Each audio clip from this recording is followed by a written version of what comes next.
Hello, everyone, and welcome to Pass the Noise podcast, the forum where we just have open discussions about a wide range of topics, anything and everything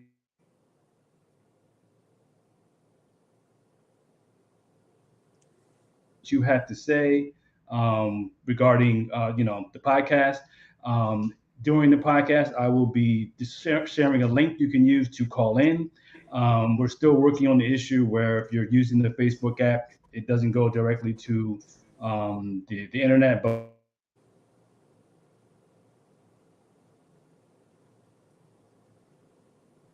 like I said, we'll get that sorted out. In the meantime, tonight, I just welcome you to the podcast. I'm Elder Michael Hightower, joined as always by Apostle TB Walker. Apostle, how Hi, you doing everybody. tonight?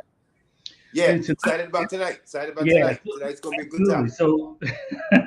So tonight we're going to be talking about monkeypox, and not just about the virus, but about a wide range of things going on around the virus, whether that's the role of human behavior in the spread of the virus, government response or lack thereof to the virus. And we're going to be looking at it in terms of we are dealing with not one, because COVID's not over. We're actually dealing with two global health emergencies at the same time, which, if you think about it, is crazy. Yeah. And it seemed like maybe we didn't learn all the lessons we should have from the first one. So we're gonna get into all that. But first, if you don't know, the World Health Organization declared monkeypox a global emergency, global health emergency on July 23rd. And then just last week, last Thursday, the Biden administration declared a national health emergency with regard to monkeypox. Let's see what the WHO director had to say about this thing. This week, we all heard the World Health Organization make a kind of announcement that I don't think any of us were quite ready to hear again so soon. We have an outbreak that has spread around the world rapidly through new modes of transmission, about which we understand too little and which meets the criteria in the international health regulations. For all of these reasons, I have decided that the global monkeypox outbreak represents a public health emergency of international concern. Wow. Yeah, I mean, pretty straightforward, and pretty sort of shocking. I mean, sort of shocking that we're dealing with this again in the midst of a pandemic we already had that's actually not over. Now some of you might be wondering what is monkeypox. It's simply monkeypox is a virus in the pox family, similar to smallpox. Smallpox, by the way, was completely globally eradicated back in 1980. So we haven't seen smallpox for a while. And ironically, the same vaccines and treatments that worked on smallpox will also work on the monkeypox. Let's get some opening thoughts from you, Apostle, on the monkeypox.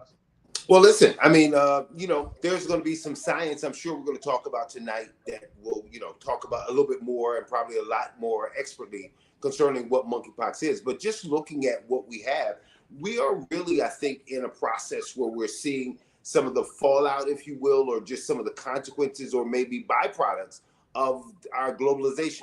Interestingly enough, with colonization, we saw some of the same things, when as conquering powers went out and began to go into new lands. One of the things that came about as a result of that globalization was diseases that were only in one place. But now as we are trading and spreading commerce and financial understanding and ideas, teaching and training, we're also now going into territory where we're going to be sharing diseases. And that's part of, obviously there's some spiritual connotations that are there, but also there are some consequences that I suspect are part of our lifestyle that are directly connected to this globalization, because we're not just importing and exporting goods, but we're also importing and exporting thoughts, ideas, and lifestyles that are also part of this equation. No, absolutely. I mean, the world is a much smaller place Sure. than it was back when we were kids. And to your point, you can get from point A to point B on the globe in a day, and whatever you're carrying with you will go with you from Europe to Canada to North America to South America. I mean, you could be in all those places in the same week, depending on what you're doing. And anything that you're carrying, any behaviors that reckless behaviors in this case, would certainly aid in the spread of these pandemics. I don't think it's any accident that all of a sudden we have back-to-back global health emergencies surrounding viruses. I mean, that's very specific, right? And not sort of just sort of happened. I mean, it's not coincidental. I think our behavior plays a large part in the spread of these kind of viruses.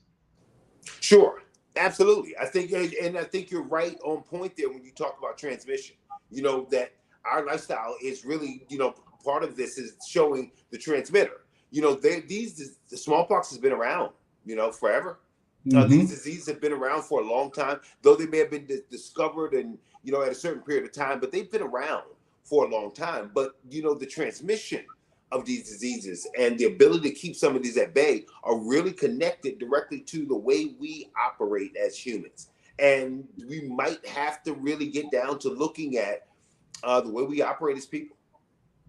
Yeah, like you mentioned. Yeah, I mean, for sure. I mean, you mentioned it's been around for a while. Actually, the first known case was reported in an animal, monkeys, hence monkeypox, way back in 1958. Right. And the first human known case was in 1970 in the Democratic Republic of Congo. So this is a known virus. We know what it is. Right. We know sort of how to treat it. Monkeypox is actually endemic in Africa. Endemic meaning you have a virus so similar to what we have with COVID now, where you don't need any external input in order for it to keep moving around. So now I have it, and then it mutates, and now it's COVID 5.5, and it gets to somebody else, and it mutates again. Now we have 5%. So it's going to keep around our population without any need for any new introduction ever into our society. It's here to stay because of the way it mutates and the way that the mutations cannot be handled. I mean, you can stop people from getting sick, but you can't stop the transmission of it. Right, absolutely. Yeah, which is kind of crazy. Let's talk about a little bit about how monkeypox spreads, because it is a virus, and this particular one, according to the CDC, is contracted with close, prolonged skin-to-skin contact. And let's just take a listen to Dr. Fauci talking about how this thing is spread. Okay. You have to note that there's about 99% of the cases are associated with men who have sex with men. So that's the group that appears to be most vulnerable. The transmission is almost certainly through close skin-to-skin contact. We have knowledge of the virus itself. We know what it is. Dr. Fauci, as you've explained, monkeypox is primarily spreading among men who have sex with other men. However, the two outlier cases, the two pediatric cases, what can you tell us about how that transmission happened and what parents can do to protect their children? Well, it was very likely that a person, and this is being epidemiologically investigated by the CDC, that a person got infected because that person very likely had sex with a bisexual man, got infected, and then in the normal interaction between a mother and a child, you have close skin-to-skin contact, and that's very likely the way it happened.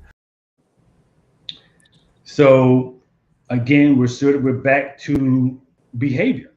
I mean, he's very clear. I think it's 99% of all the monkeypox cases are gay and bisexual men. That's where the cases are occurring, and it's not obviously a virus can't target people, right? But it can sort of follow behavior, right? If you're engaging in reckless or irresponsible behavior, then you're more likely to get to contract this disease. And he was clear that it's men who have sex with other men, but also have multiple partners. So clearly, and the health professionals think that this particular outbreak in Europe and North America was heavily amplified by two raves, one in Belgium and another one in Spain, in which gay and bisexual men engaged in sex with multiple partners.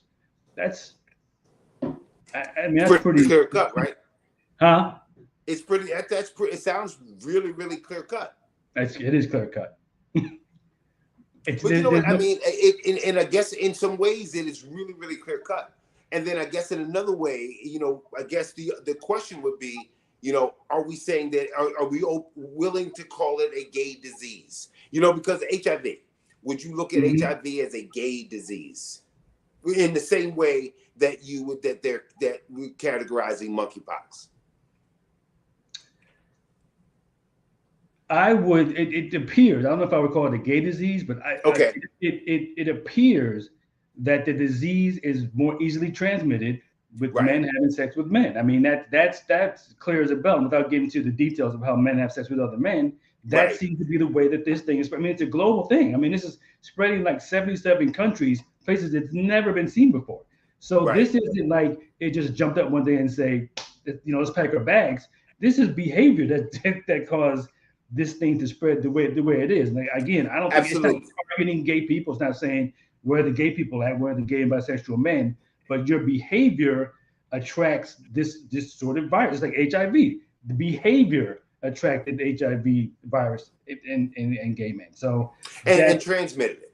And transmitted. Absolutely. You know, the reason I asked that question, because I know that there are people who, you know, are thinking like that. I suspect that even with Dr. Fauci, in the way that he was, you know, kind of working that, he didn't want to, you know, to deal with the moral aspects, you know, of this disease. But it's clearly a medical reality, right? It's right there. And I think, you know, as we look at this, you know, and the whole idea of, you know, being homophobic, you know, it's a hard thing to really deal with. But we might be we have to face the fact that this disease is spread by parts of the body that were not supposed to come together, right? They're not supposed to come together. There is a reproductive system and there's a digestive system.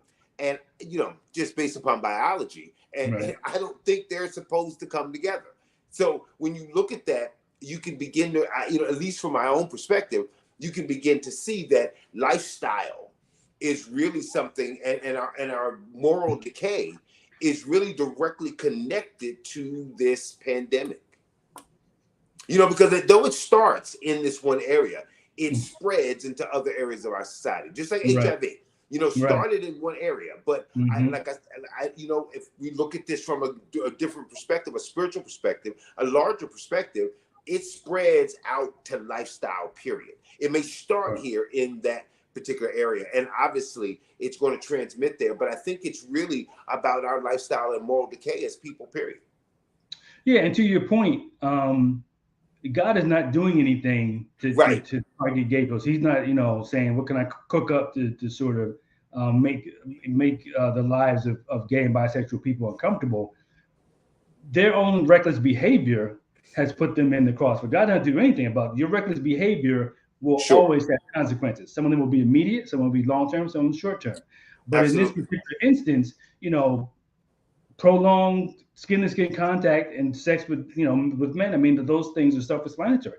And you don't need, you know, you don't need to be a doctor to understand that the only way this can spread like that is if a man is having sex with more than one man. Right. There's two men having sex, not that that's, you know, not that that's biblical, but if that were the case, it wouldn't spread. It's spreading because people are happy, because, you know, because one immoral thing leads to another. One reckless sort of, you know, set of behaviors will inevitably lead to the next one, and the next one, and the next one, and the next one. And so, you know, when the consequences, and then it moves from there into contact and into droplets in other areas of, you know, close contact. Absolutely. And like he said, now we're seeing it in children. Well, yeah, because women are sleeping with men who have sex with other men. That's right. So they're having prolonged skin-to-skin contact. They're getting it, and they're passing it on to their children. So that behavior spreads throughout our whole culture. So it's not a question of targeting them or being mad at them. It's understanding it and saying this is what it is, and then moving on from there. I mean, for me, there's no additional stigma attached to it other than this is what your behavior is going to bring about. No different than any STD or any sexually transmitted infection. You know, I think it's a lifestyle. It's really a lifestyle disease. Gonorrhea, it's a lifestyle disease, right? Chlamydia, syphilis. There's a huge rise in syphilis in our world today. Those are lifestyle diseases that could easily be done away with lifestyle changes. So yeah, I think that's what we're dealing with here in America and worldwide, globally. Absolutely. I am going to pause here a minute. I'm going to put the call-in link in the comments. Okay. And we actually have a comment that I'm going to show on the screen.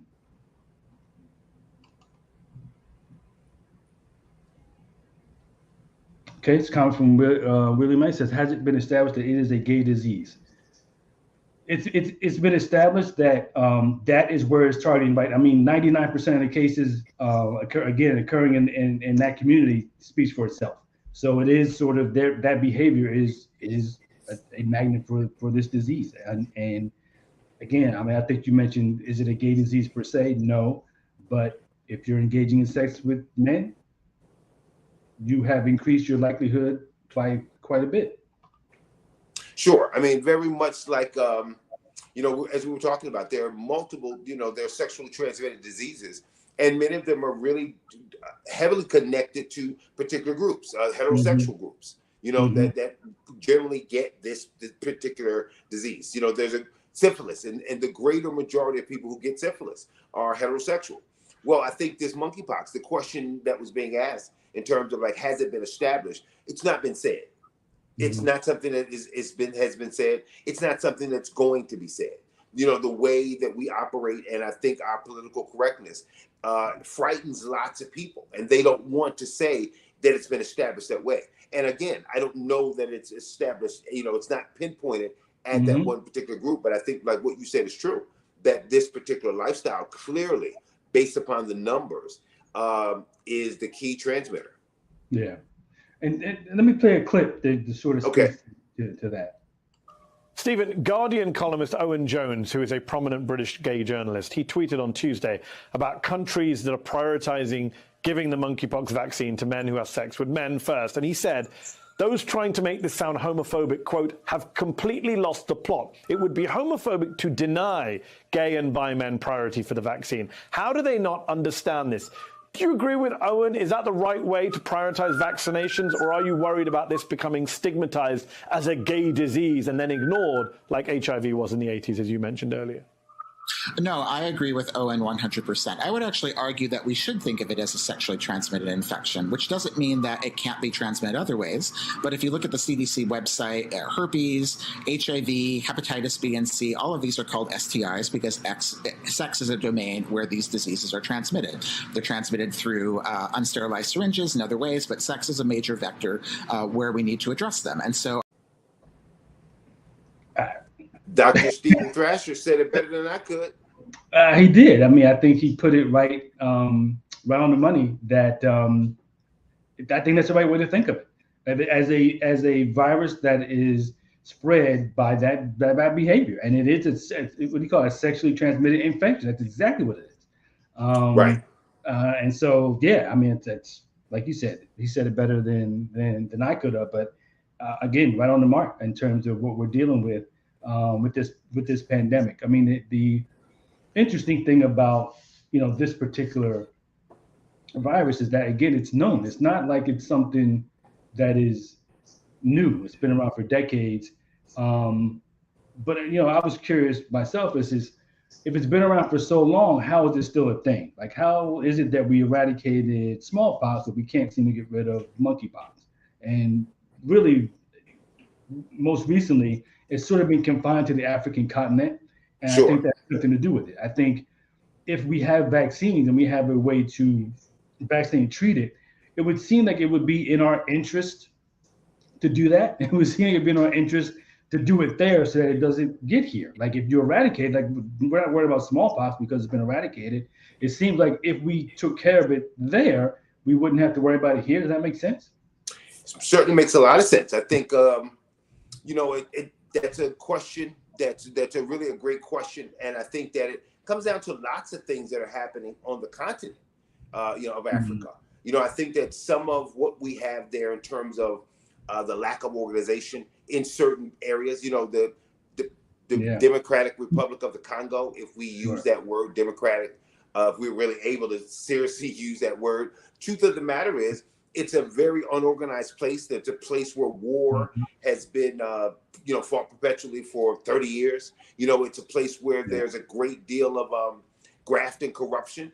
And, and life expectancy is extremely low. So I suspect that you just got a chain issue of, things working in a place that has some of the most dangerous roads in the world. So, if you've got some of the most dangerous roads in the world, your infrastructure is almost non-existent. There are simply rivers that can stop you from communicating on one side to the other. You're not going to do a huge eradication program in that particular area, especially when the bullets are still flying, and especially when you've got the kind of problems that are really there. So I'm not saying that I don't think it can be done. I'm just simply saying it's not going to be done under these circumstances. Why? And I get that. Within the country, you have all sorts of other issues that they're dealing with. Sure. That at the same time, food and water and all kind of other stuff.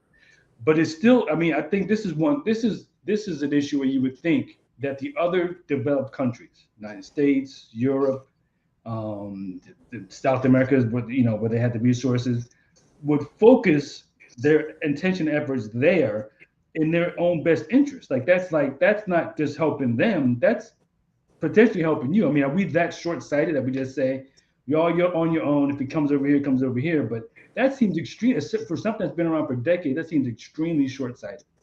Well, I think it may seem short-sighted, but here's the thing.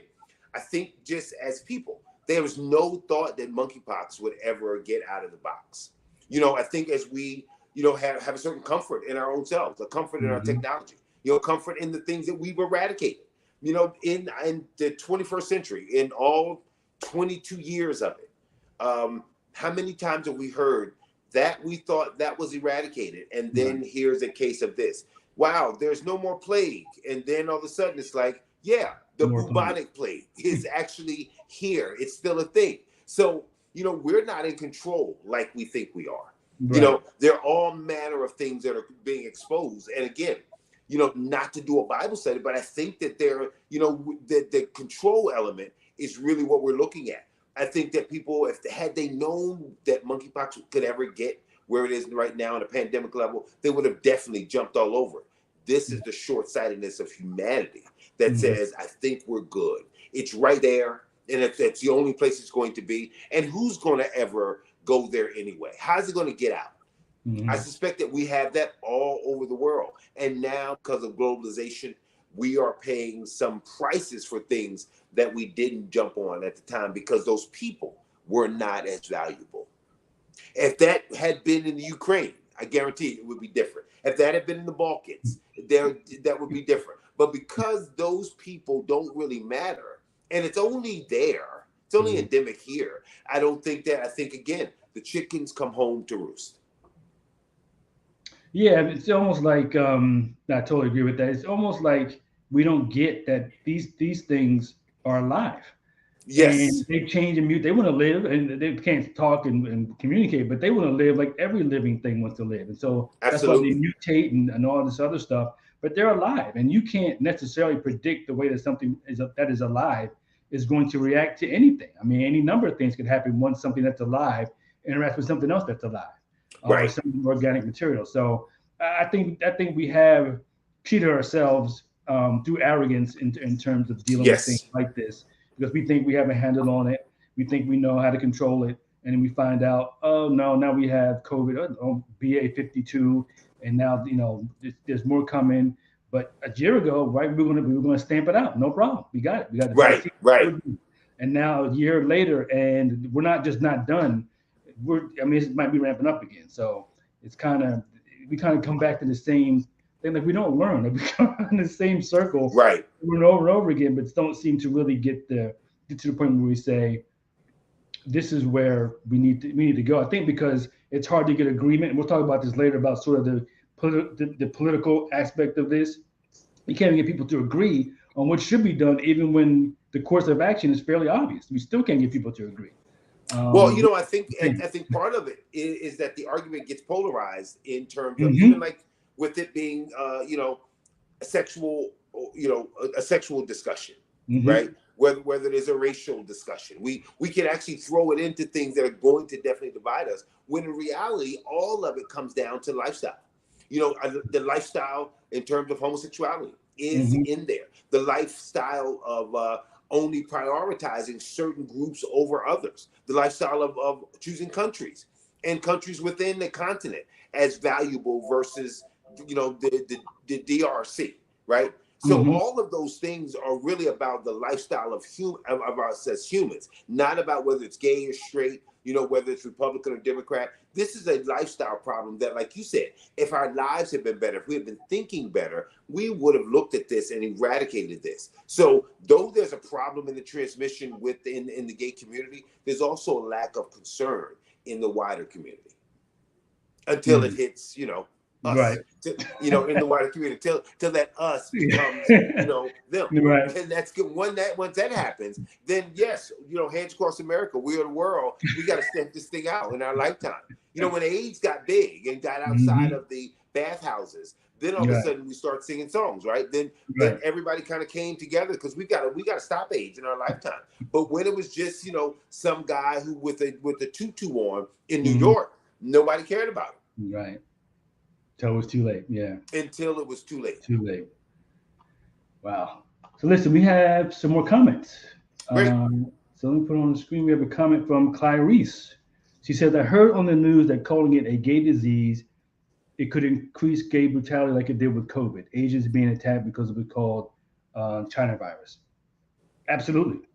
That could happen if people identify this as a gay disease or something that gay people are bringing to the population at large. Absolutely, they could be attacked. Absolutely, they could be targeted, which is exactly why you heard Dr. Fauci and Dr. Thrasher be very careful to not try to place any stigma on it, to say this is the medical, we're talking medically, this is the medical reality, and this is what you need to, you know, these are facts, and you need to address it. But we don't want gay people to be you know, dragged through the streets or beat up or anything like that. But knowing, you know, the world in America, some of that's going to happen. Absolutely, something's going to happen. It's just it's inevitable. It is inevitable. Because it doesn't solve anything. Right. It doesn't solve anything. You know, one of the things that I think in our care, we have to be very, very careful. But you know, I think in our discussions, we also have to be truthful. And I think, you know, there's a fear. We want to make sure we don't call it a gay disease. So some of the stuff that Clarice talked about doesn't happen. But we also have to make sure that we are standing clear in the light of the medical reality. You know, that, okay, nevertheless, 99% is still a huge percentage. That says, so if it walks like a duck, you know, so I'm not going to say it's a gay disease, but what I'm going to say is that 99% of the people who have this are engaging in this in this lifestyle. Behavior. The ones who are transmitting this, that overwhelming group who's transmitted this are operating in this lifestyle. Because there's no way to now say, hey, maybe you need to look at your lifestyle if there's nothing to look at, nothing to see here. You know, because all of us in America have to kind of look at our lifestyles, but each of us have to look at our lifestyles, and that has to be pointed out where it is clear. Absolutely. And the medical professionals who have no skin in that game, they're just trying to solve a health crisis. They're very clear. It's not men holding hands, it's men having sex with other sex. Right. With other men. They're very clear and very specific. And when you have 1%, only 1% of all the cases are not gay or bisexual men, again, I mean, that community is the one that's the largest at risk due to their behavior. It's not something that's just going down on them. It's their behavior is the proximate cause. I mean, period. And no skin in the game, right? Yeah. I like the way, no pun intended, huh? Yeah. No pun intended. Just point that out. I like that. Boom, boom. But yeah, I mean, as we're talking, neither one of us has any interest or any desire to see gay people targeted, gay men targeted in this case, for any reason. Reason or any other reason. None at all. I have no interest in that. We're perfectly clear. That is not why we're doing this, and that is not what we want. But if you're engaging in that behavior, you need to know that this is out there and this is the consequence. That's right. Period. I'm not saying it. I mean, I'm not a doctor. Medical pros are saying that. We have another comment. Let's see, from Willie May. Question: does the same apply to gay women? No, oddly no. No. It's not. It's only gay and bisexual men. And they keep pointing out. When they say it, they say gay and bisexual, just so women know that if you're having a relationship, having sex with a man who has sex with men, then you are putting yourself at risk. But gay women don't seem to be affected in that same way. Right. Yeah. The answer is no. We have another comment. Let's pull it up. Question: will gay men be discriminated against in terms of getting the vaccines to them fairly? I don't think so. It seems to me that I can't imagine how they would be. It looks like it appears that they're thinking about rushing it or getting it specifically to those in the gay community. Right. I'm not sure how I could see the discrimination that would actually come, because it's not something that people would need to know, right? It wouldn't be, right. I would imagine, just like getting the COVID vaccine. It was not something that would be public knowledge. So if a person went into their health professional or went into Walgreens or Rite Aid, I would imagine that there would be no one who would really know what you're getting your vaccine for. Mm-hmm. Right. Yeah, I mean, and that assumes that there is enough vaccines to go around, which currently is not the case. And I suppose if this thing spreads outside the community in a bigger way, then you may have an issue with straight people saying, why are they getting all the vaccines? And you might have some issues with them being either gay people being denied the vaccines or worse, right? Definitely don't with that, but that is certainly the world we live in. That is absolutely a possibility. That absolutely could happen. I mean, there's a few things that have to happen in order to make that happen. Mm-hmm. But yeah, it's certainly within the realm of possibility. Is there an open door? Is there a great possibility of discrimination right now as we stand? It doesn't seem like it. It seems like we've got vaccine. Mm-hmm. we certainly wouldn't have enough to take care of our whole population. But medically, it appears that this is not the kind of situation where everybody needs to be vaccinated against monkeypox. It looks like the way that doctors have done it is that they vaccinate the people who are in the largest at-risk group. Mm-hmm. So with that being the case, I couldn't imagine, because it's not a situation where, I would imagine that your neighbor's going to go out and just get a monkeypox vaccination simply because it's not needed, especially if they're not at risk, if they're not in that at-risk group. Mm-hmm. Yeah, I mean, I could see that, but we also had during COVID, we had people who weren't at risk but who had resources, sure. jumping the line is the word, to get the vaccine, to get the treatment. So you may see some of that as well. We have another comment from Pam Maziar.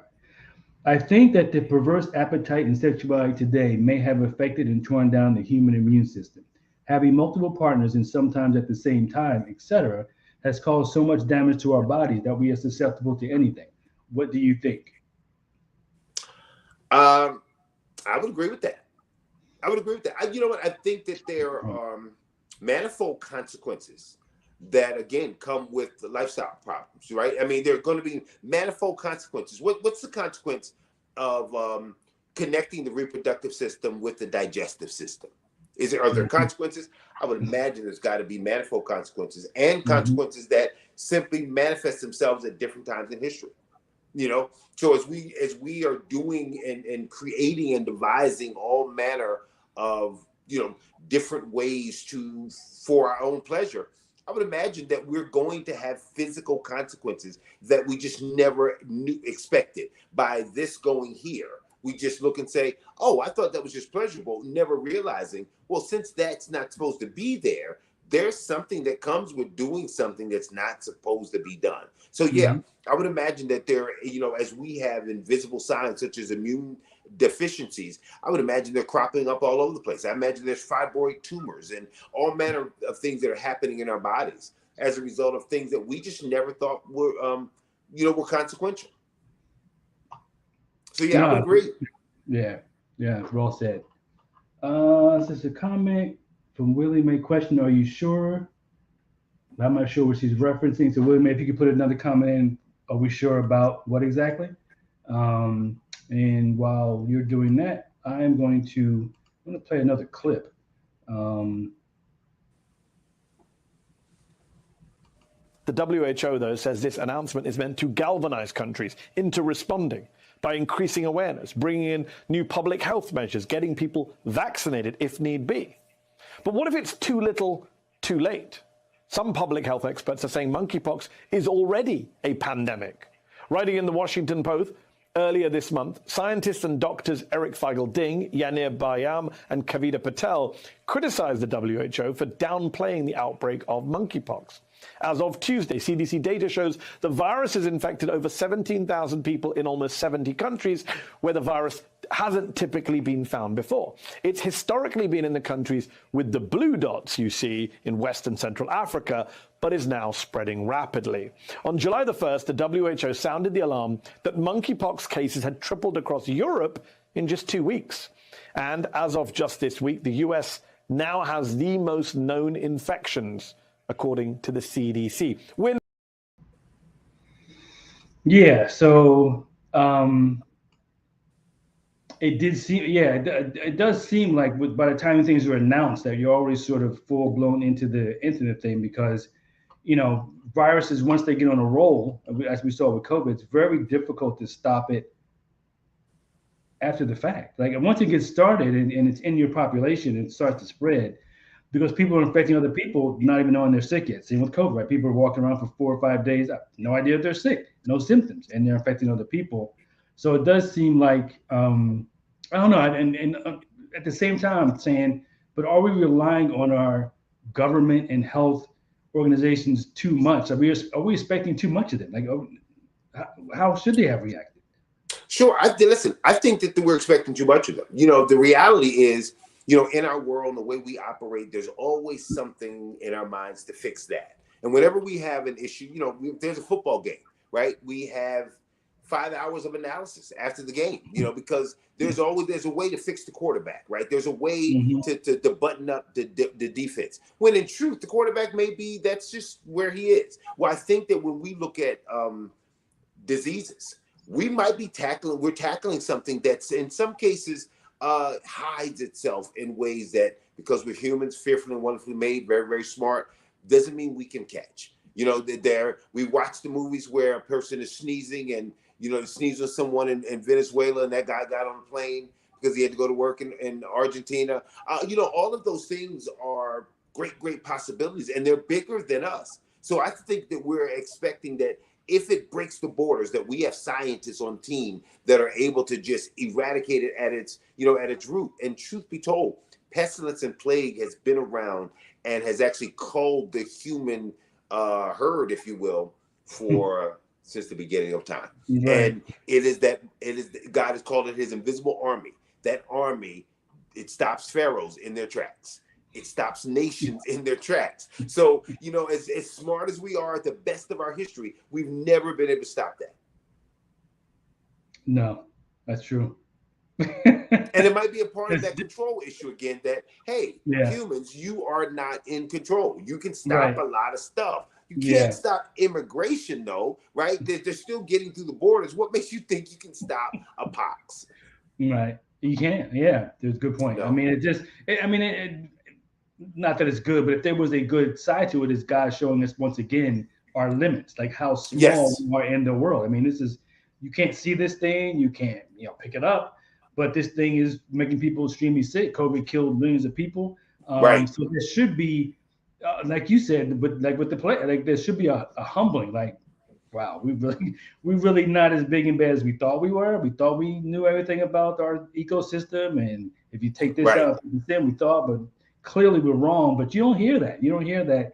You just double down like, no, we messed up last time, but this time we got it right. That's super well, you know, I dangerous. mean, the response is pretty much like always, right? I mean, Yeah. how did Pharaoh respond? You know, let those people go, but never like I'm not in control. It was just, Right. listen, you're the curse, right? Right. So it was easy to kind of point at a group of people and say, Mhm. okay, I get it. It's coming from you. When the truth of the matter is, it was really an indictment against the whole system and not just one group of people. Mhm. That's why I'm hesitant to even look at it as a gay disease, because the truth of the matter is, it's really an indictment against the whole system that Mhm. operates in our world. And though God may use one group to start it, it balloons into all of us. Yeah. Eventually, absolutely. Eventually. Just like Yeah. HIV. Yeah, just like Absolutely. HIV. And our response to it is like Pharaoh's response. You know, Yeah. once you know the floodwaters are going back, once the flies leave, you know, it's just like, all right, I'm gonna need another one because Right. you know, I'm back to normal. Once the water stops turning red and it's back to it's drinkable again, what'd they do? They went back to business as usual. Mm-hmm. Let me go find one of these Hebrews to whip. Human nature. Human nature. Definitely human nature. We have another comment in the chat. We have a comment from, let's see, Deshaun. Sean says, I think the pharmaceutical industry is going to make a mandatory vaccine for monkeypox. So the interesting thing is there's already a vaccine for monkeypox. To your point, yeah, it's likely to be at some point to be mandatory. It's likely to be, if you want to go to work, you have to take the vaccine. It's like COVID. It's likely that we're likely going down the same path. And yeah, the pharmaceutical company is going to make a mint because apparently there's a shortage of the vaccines. So yeah, to your point, yes, mandatory monkeypox vaccine is coming. I totally agree with this. Now hold on. Let me just throw something out here, because you mentioned the idea of the pharmaceutical companies making a mint, which is true. Now, so what do you say to the conspiracy theorist who says, see, Big Pharma has created another disease for us, so that they can make money, or they spread it out into the community for the purpose of making money? Is this Big Pharma or is this nature? This is nature. It's not that big pharma couldn't do that. I think we certainly they certainly had the wherewithal to create things that would make people sick and force people to buy their products. I don't think there's any question that the technology and the knowledge to do that exists. I don't think they are doing it. I don't think they would do something. They would come with something that transmits itself in such a specific way, and it's down to a cluster in one group. I mean, that is extremely specific, and it seems to me that if you were going to do that, there were more efficient and effective ways to accomplish that goal if that's what they were trying to do. Right, I agree with that. Yeah. Let's see. We have another comment. Let's go. Willie May, question. Wait a minute. Yep, I kind of think that self-righteous people may feel that they're getting their just punishment and thereby attempting to withhold the vaccine from gay men, which is why I ask, are you sure they won't discriminate? I'm not sure.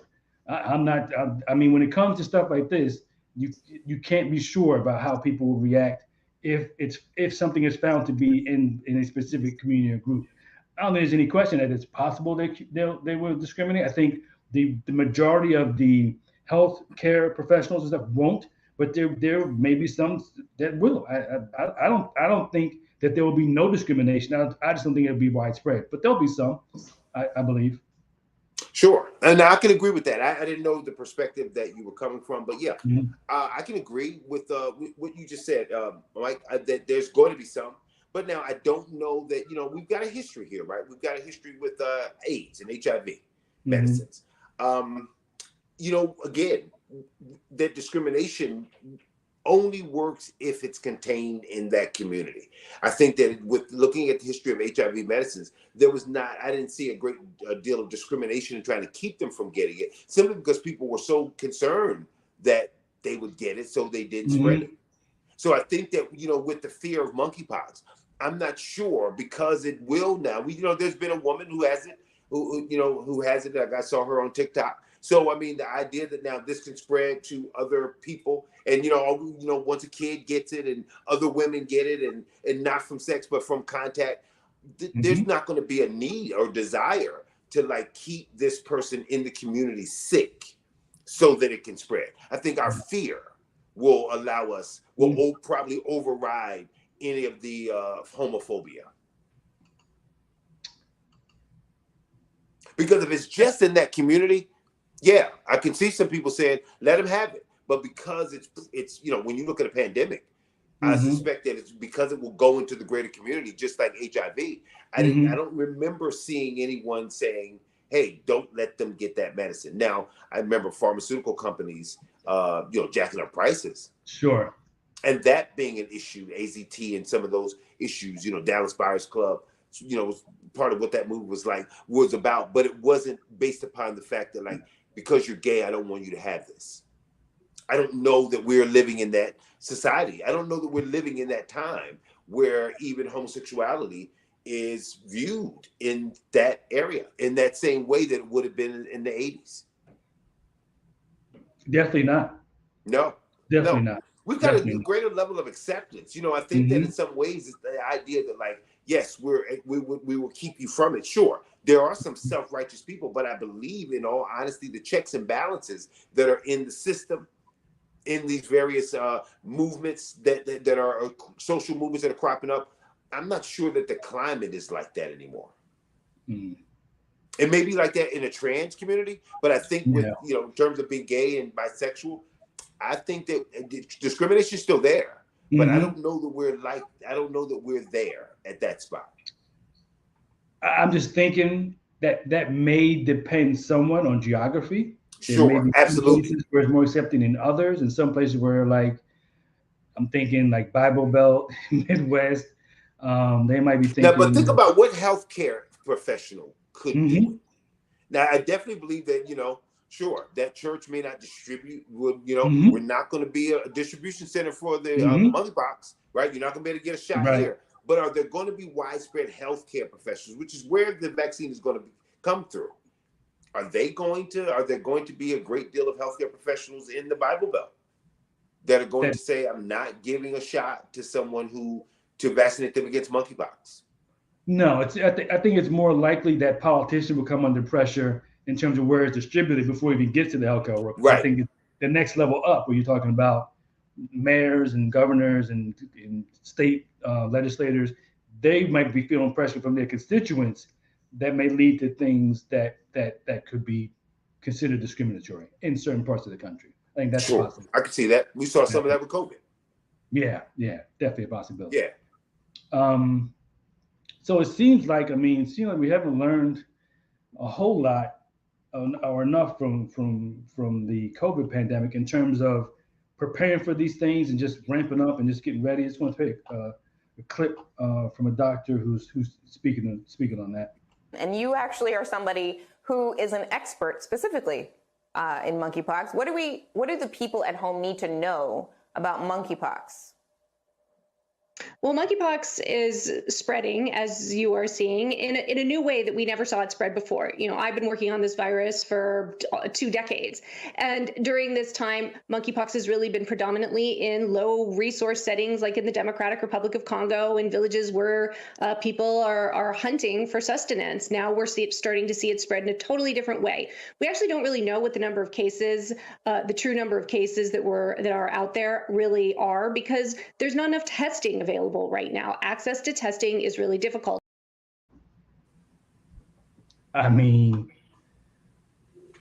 you would think that something that's been worked on for decades, that you would have a fair amount of resources available to combat it, if that's like important. I know there's a lot of things going on in the world. You can't just focus on one thing. Right. But it still just seems like decades is a long time to be focused on a specific virus in a specific part of the world that you know about. And that a cousin virus you've already eradicated, it seems like that's a long time to sort of be wrestling with this thing. And yet we still don't have enough. Somehow we don't have enough tests for monkeypox. That's going to be an issue. I mean, that's going to be an issue sooner rather than later, with people not being able to get tested even know if they have it. I mean, I think that's just like with COVID. I think that's shaping up to be a problem if that doesn't get fixed very, very soon. Sure, absolutely, it's going to definitely be a problem. But again, kind of comes down to part of which the doctor talked about was where it generally was kept. Yep. Here's where it is. So yep. it stays there. How much money are we going to throw there? It stays there. We're good. I mean, you saw on that map where it's just like where typically is it this one little teeny tiny place, and now it's spreading all over the place. That's when it becomes a big deal, right? Yeah, we got a problem. Now it's unacceptable. Well, I mean, listen, it's the same thing with crack, right? I mean, yeah, we've seen that all in our world. Like as long as it's in the Bronx, who knew? But once it got into the suburbs, then it was listen, I mean, we've got to eradicate this thing. We're kind of, the DRC is kind of like the Bronx of the world, the old Bronx of the world. Right. As long as it's in Fort Apache, who cares? But once it gets outside of that and moves into the leafy suburbs of Jersey, then people start looking and saying, whoa, we've got a crack problem, as if there wasn't a problem then.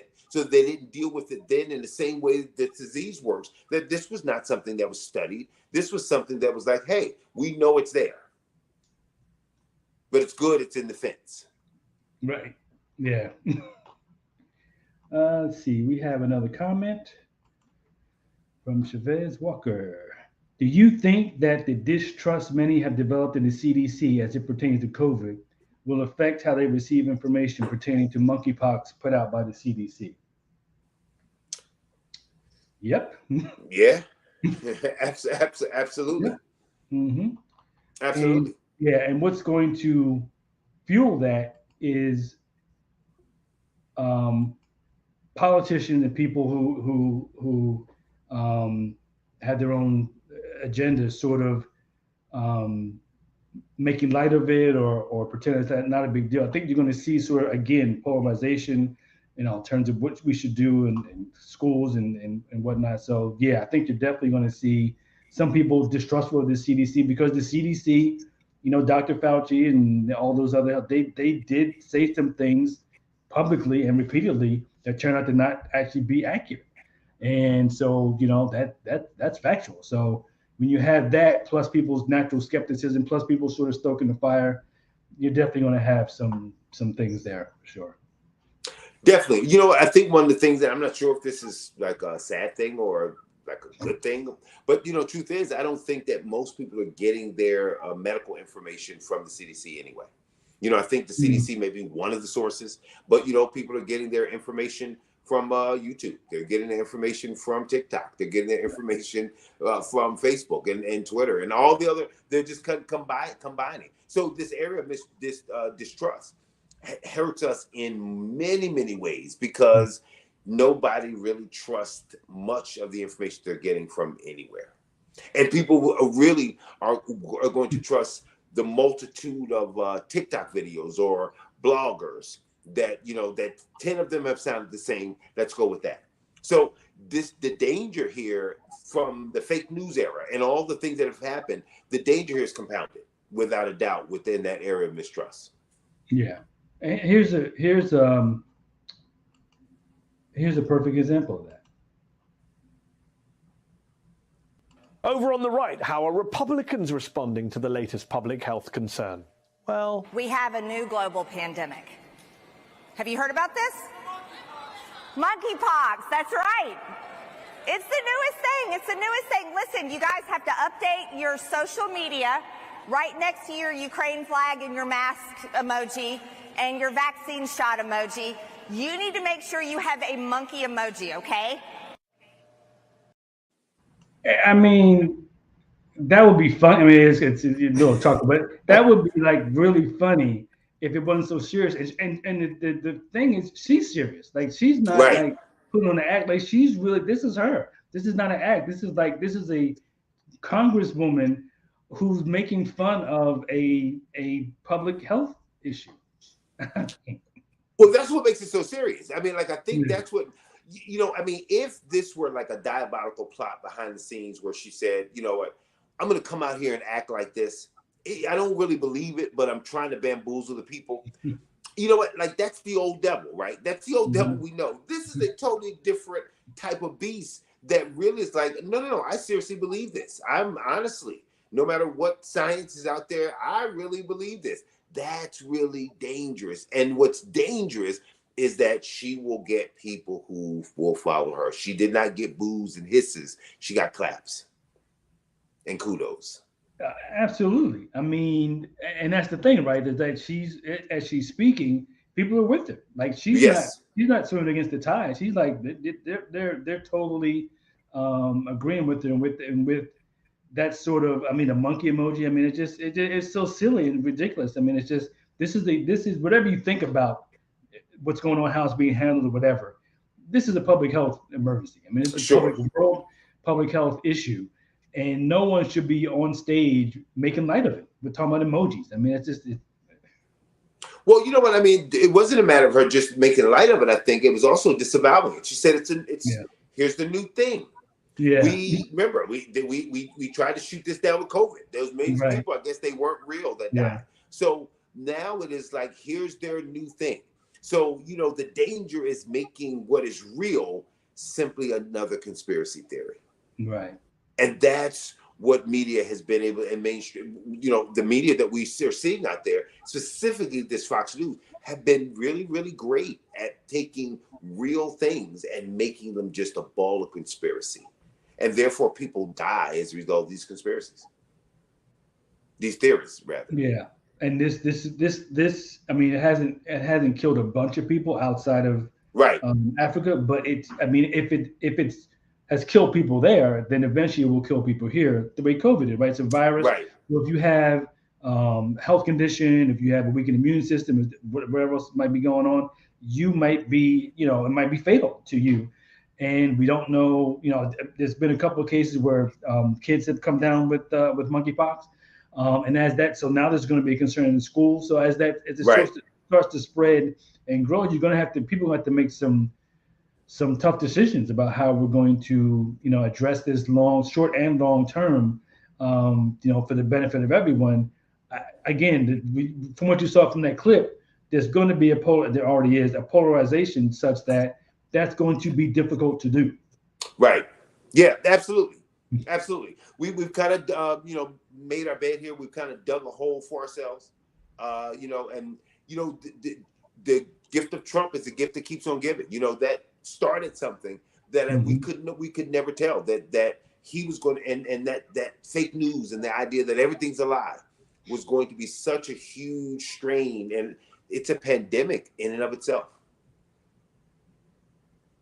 In a different way, yeah. In a different way, but it's very similar the way it spreads. Yes. Throughout. And now, I mean, we're on this subject, but not to get off this subject, but now you saw with the raid on his Florida home, now he's turning that into a campaign rally. Right. So what happens? He didn't do anything wrong. Just people were targeting him. Absolutely. It's conspiracy. So everything's a conspiracy. So, you know, we'll see. But I mean, this is sort of going down the same path as COVID, and that you hope that we don't get there. But the signs are there that we're sort of heading that way. So we've got about a little over a minute left. So if anyone has any questions or want to pop on real quick, you can do that. We're going to wrap it up. This has been I've really enjoyed this conversation a lot to get through. Me too. I mean, we you know, scratched the surface and got to a little bit, but man, I mean, I'm not scared. I mean, because this is you know, the world we live in, you know, but certainly when you look at back-to-back pandemics in which major U.S. cities are a central hub of spread, that's an issue. I mean, and again, that goes back to, as you were talking about earlier, behavior, lifestyle, the way we treat our bodies. I think someone was saying something about the body. If you abuse your body or you use your body in ways it wasn't meant to be, yeah, your body's going to rebel in ways that you can see and ways you can't see. So all those things are certainly in play. But all we can do is, you know, what we're doing now, sort of talking about this, getting the truth out so people will know that's not true, this is true, and sort of you can think clearly about this and sort of, you know, protect yourself and your family and your loved ones and whatnot, and not, you know, be paralyzed by this, but understand that these are the times we live in, where you have a pandemic that's not over, followed by another one that's just ramping up, as this one's not even over. So we've got to wrap our heads around it and sort of, go from there. Well said. Well said. That's a good last word. Okay. As always, enjoyed you. The back You and too, forth. brother. Man, this is great. We'll be back next Wednesday at 7 o'clock. That's right. Not sure what the topic will be yet. If you have a topic that you would like us to discuss, pop it in the chat. Go to our Facebook page, go to our YouTube page, hit us up on our on email, whatever, however you want to do it, and let us know what that topic is, and we'll, put it on the list. We are not beholden to any specific topic or series of topics. We're open to discussing, as you can see, anything and everything. So we certainly thank you for watching. Thank you for being part of it. Thank you for everyone who commented and had questions and comments. We certainly appreciate that. And thank you. And God bless. Good night. We'll see you next week. All right.